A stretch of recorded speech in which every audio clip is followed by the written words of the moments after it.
አምላካችን እግዚአብሔር እዚህ ሰዓት ደርሰን በዚህ የተቀደሰ የምሕረት አደባባይ ተሰብስበን ስሙን እንድንጠራ እንድናመሰግነው ስለፈቀደልን ክብርና ምስጋና ለአምላካችን ይሁን። እንደምን አደራችሁ? እንደምን ሰነበታችሁ? አሜን። አምላካችን እግዚአብሔር ስሙ የተመሰገነ ይሁን።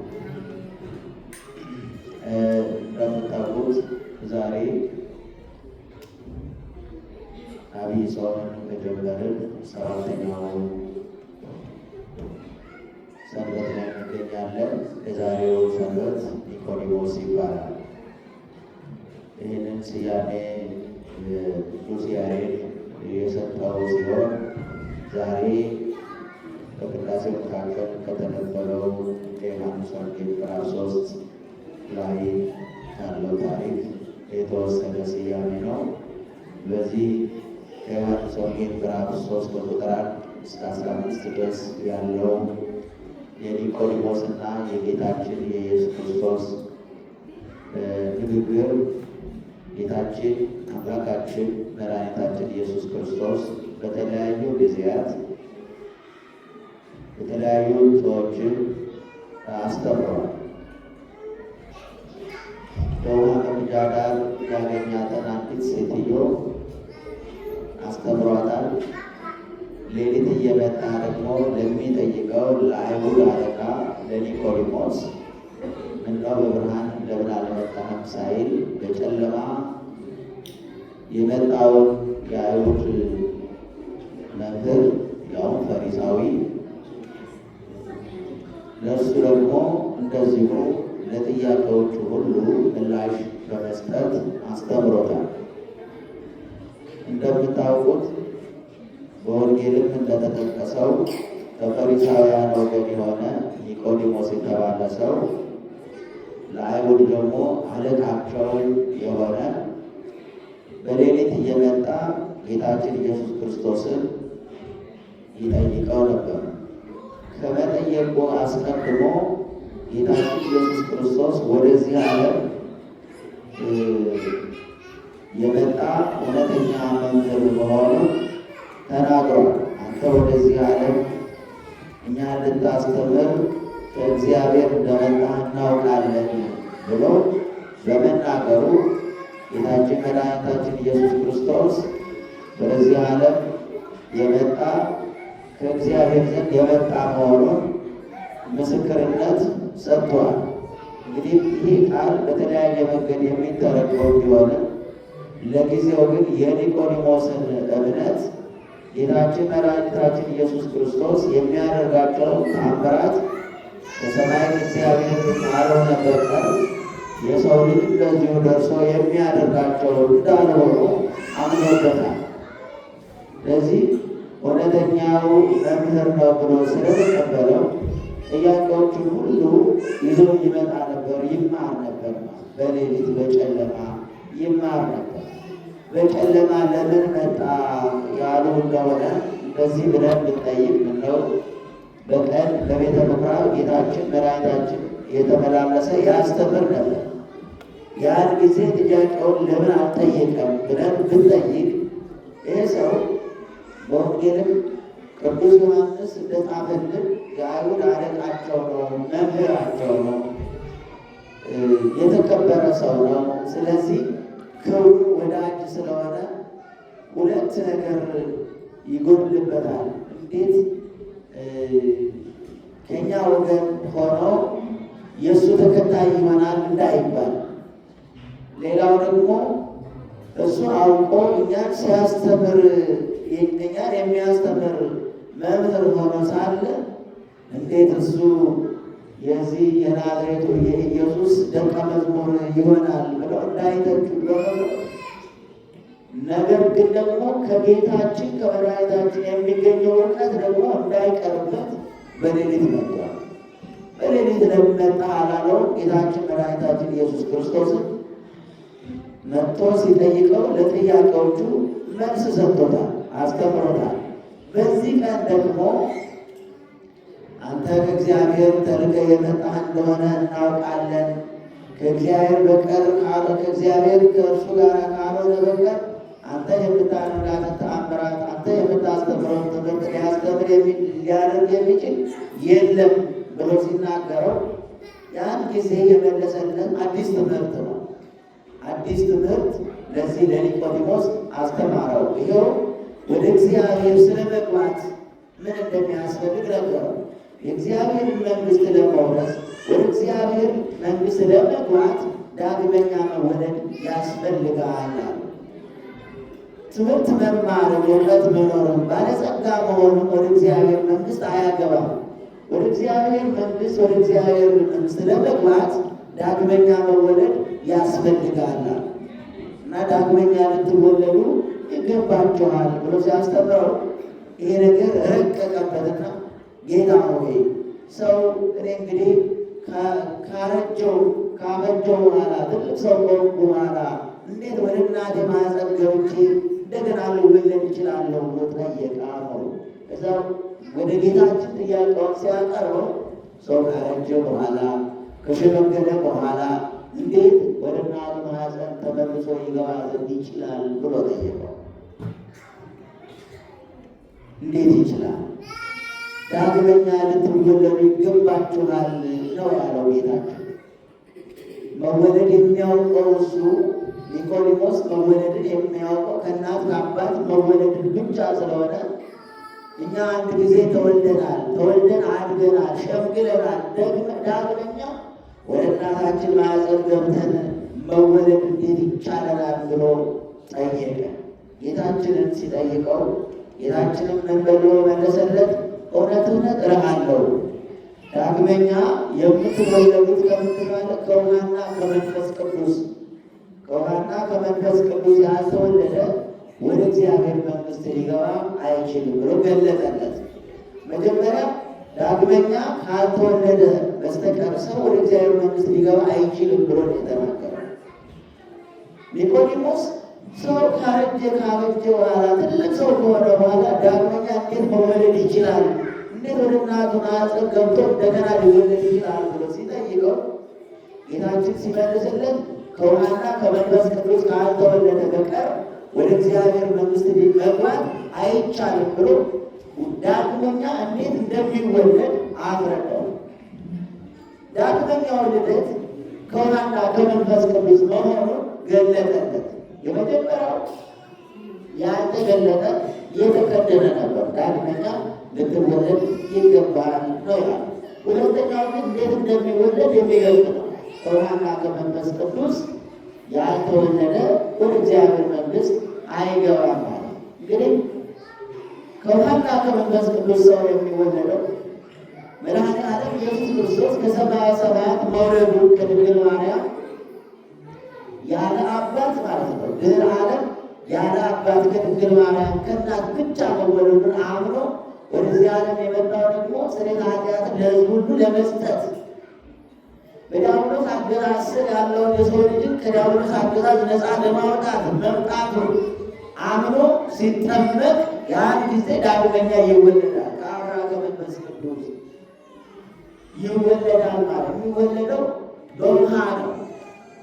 ውሃው ላይ ስለ እግዚአብሔር ተጠርቶ ውሃው ይለወጣል። ውሃው ከተለወጠ በኋላ ከእግዚአብሔር የምንወለደው ከውሃው ነው። ውሃው ላይ እግዚአብሔር መንፈስ ቅዱስ ያድርበታል። በውሃው ላይ ያደረው መንፈስ ቅዱስ እኛን የሥላሴ ልጅ ያደርገናል ማለት ነው። ስለዚህ ከውሃና ከመንፈስ ቅዱስ የምንወለደው በተጸለየበት ውሃ ውስጥ ጥልቅ ብለን ገብተን መላ አካላችን ሲነከር ያን ጊዜ ከሥላሴ ተወልደናል ማለት ነው። ነገር ግን ይህንን ውሃ ውስጥ ሰው ሲገባ ከውሃ ውስጥ ሲወጣ ይታያል።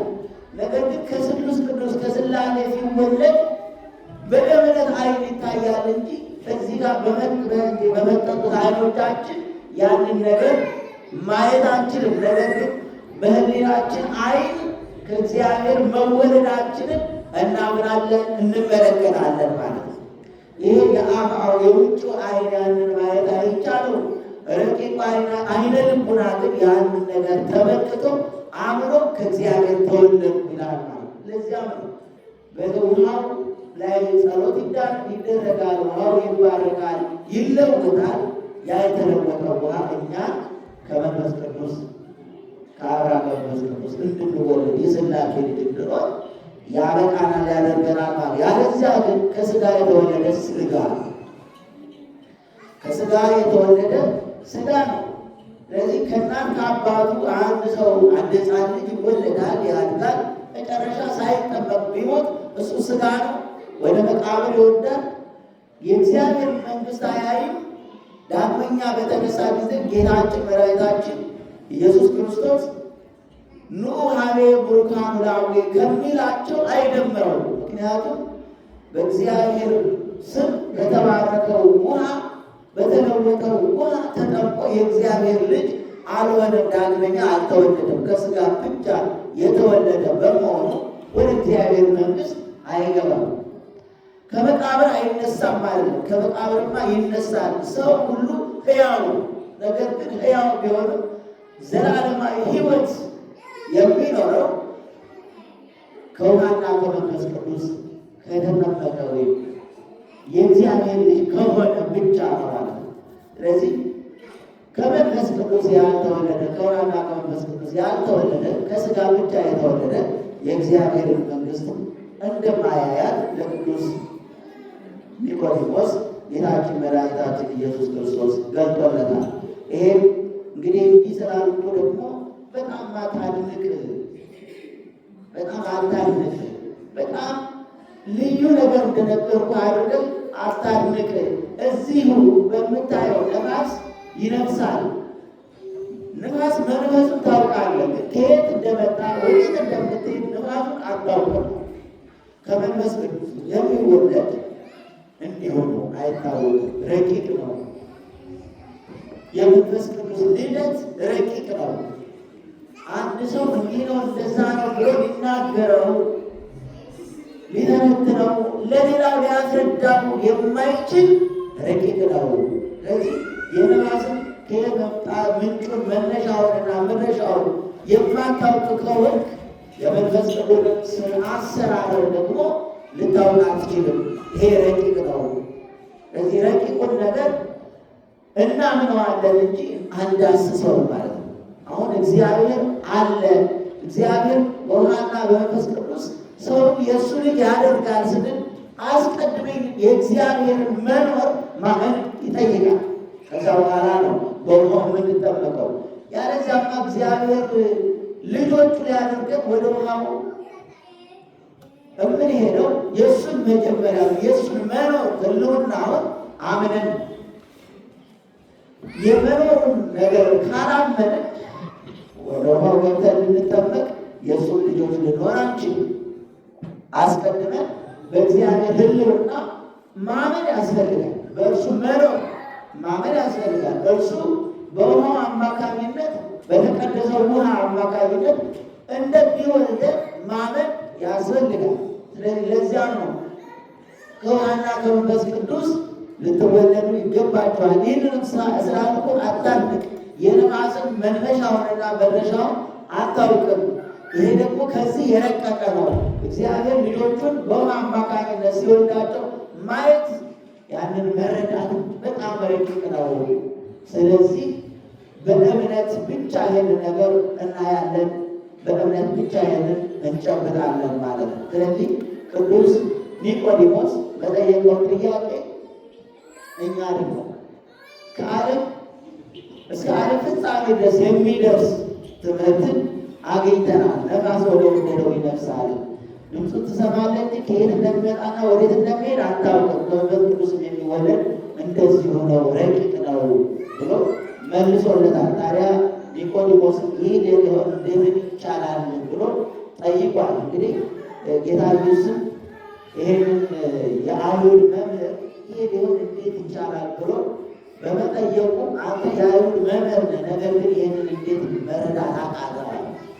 ለምንድን ነው? በብሉይ ኪዳን ብዙ የተለያዩ ተአምራት ተደርገዋል። እነዚያ ተአምራት የሚያውቅ መምህር ነው ኒቆዲሞስ። ስለ እነዚያ ተአምራትም ለሌሎች ላልተማሩ ሰዎች የሚያስረዳ የሚተነትን የሚተረጉም መምህር ነው። ስለዚህ ይሄ እንዴት ሊሆን ይችላል ብሎ በመጠየቁ ከዚህ ጋር የሚመሳሰሉ ብዙ ረቂቅ የሆኑ የብሉይ ኪዳን ኃይለ ቃላትን እየተረጎም እያብራራ ኖረሃል። ይህንን ስነግርህ እንዴት ተረቀቀብህ፣ ይህንን መረዳት እንዴት አቃተህ ብሎ ገስጾታል ጌታችን መድኃኒታችን ኢየሱስ ክርስቶስ። ይህን እንዴት አታውቅም ብሎ ከገሰጸው በኋላ የምናውቀውን እንድንናገር ባየነው እንድንመሰክር፣ እናንተ ግን ደግሞ ያየነውን ስንነግራችሁ የምናውቀውን ስንመሰክርላችሁ አትቀበሉም፣ አታምኑም ብሎ ፈሪሳውያንን በእሱ አምሳል ገስጿል ማለት ነው። እንደምታውቁት ፈሪሳዊ ማለት ከኔ በላይ አዋቂ የለም የሚል ባለው እውቀት የሚኮፈስ እኔ የሁሉ ነገር አድራጊ ነኝ ፈጣሪ ነኝ የሚል ነው። እንደውም እኛ እንኳን አንዳንድ ሰዎችን መለየት ሲያምረን ምን እናደርጋለን? ፈሪሳዊ ነው እንላለን። ምን ማለት ነው? እዩኝ ባይ፣ እከብር ባይ፣ አክብሩኝ ባይ ማለት ነው። እና ፈሪሳዊ ከእነሱ መካከል ነው። ሌሊት የመጣበት ምክንያት ክብሩ እንዳይቀንስበት ነው ሌሊት የመጣው። ኋላ ግን ይሄ ኒቆዲሞስ ይህ ሚስጥር ከተረዳ በኋላ ካወቀ በኋላ ግን ሰዎች ሁሉ ሲበታተኑ ጌታችን መድኃኒታችን በዕለተ ዓርብ በመስቀል ላይ ሲውል በመስቀል ላይ ነፍሱን ከሰጠ በኋላ ሥጋውን ከመስቀል ላይ ማውረድ የቻለው ኋላ በፊቱ ቀብቶ ቅዱስ ቅዱስ እያለ የገነዘ ወደ መቃብር ያወረደ ከዮሴፍ ጋር በመሆን የአርማትያስ ዮሴፍ ነው። ከእሱ ጋር በመሆን የጌታችን ቅዱስ ሥጋ በጎልጎታ የቀበረ ታላቅ ሰው ሁሉ ፈርተው በተበተኑበት ሰዓት የተገኘ እውነተኛ እሱ። ስለዚህ ኒቆዲሞስ ባለጸጋ ነው፣ መምህር ነው፣ አለቃ ነው፣ ባለስልጣን ነው፣ ሀብታም ነው፣ አዋቂ ነው። እነዚህ ሶስት ነገሮች ብዛት ብዙ ጊዜ በአንድ ሰው ላይ ሁሉም ተባብረው አይገኙም። አንድ ባለስልጣን ስልጣን ቢኖረው እውቀት ላይኖረው ይችላል፣ ገንዘብም ላይኖረው ይችላል። ባለጸጋ ገንዘብ ላይኖረው ገንዘብ በጣም ብዙ ገንዘብ ቢያከማች እውቀት ላይኖረው ይችላል፣ ስልጣን ላይኖረው ይችላል። ይሄ ሰው ግን ሶስቱም የተባበሩለት መምህር ነው፣ ባለጸጋ ነው፣ ያለው ደግሞ አለቃቸው ነው። ስለዚህ ሁሉም የተባበሩለት ሰው ነገር ግን እውነተኛውን ጥበብ እውነተኛውን እውቀት ፍለጋ ወደ ጌታችን በጨለማ መጥቷል። በጨለማ የተማረው ኒቆዲሞስ ሁሉም ጥለው በተነሱ ጊዜ በሮማ አደባባይ ጌታችን ተፈርዶበት በመስቀል ላይ ተሰቅሎ ነፍሱን ለዓለም ሁሉ ቤዛ አድርጎ በሰጠበት ዕለት ከመስቀሉ ስር የተገኘ ከመስቀሉ ላይ አውርዶ ጌታችንን ቅዱስ ቅዱስ እያለ የከፈለ ወደ መቃብር ይዞ የገባ ቅዱስ። ስለዚህ በጨለማ ቢማርም በብርሃን እውነተኛ ደቀ መዝሙር መሆኑን ገልጧል። ስለዚህ በብርሃን የተማሩት ሸሽተዋል፣ ለጊዜው ፈርተዋል።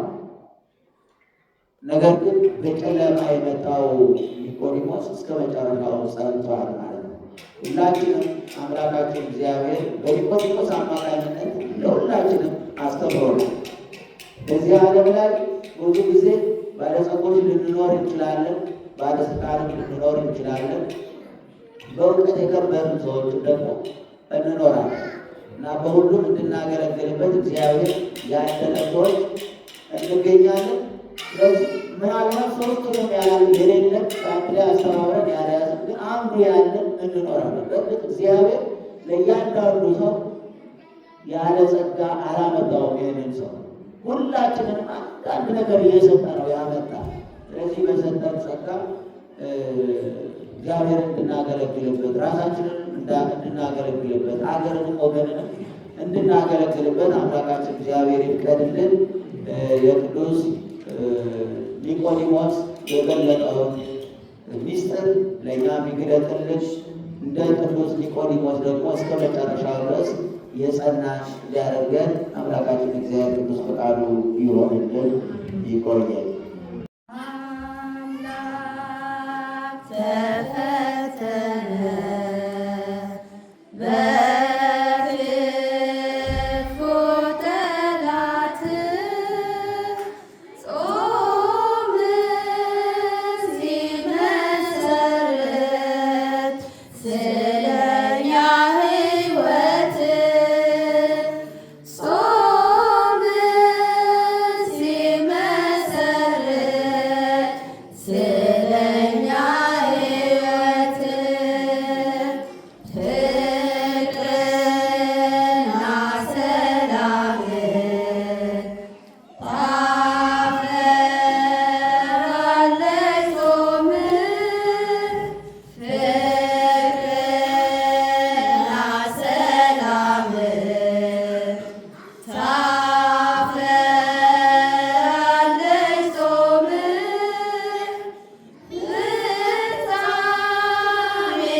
እግዝእትነ ማርያም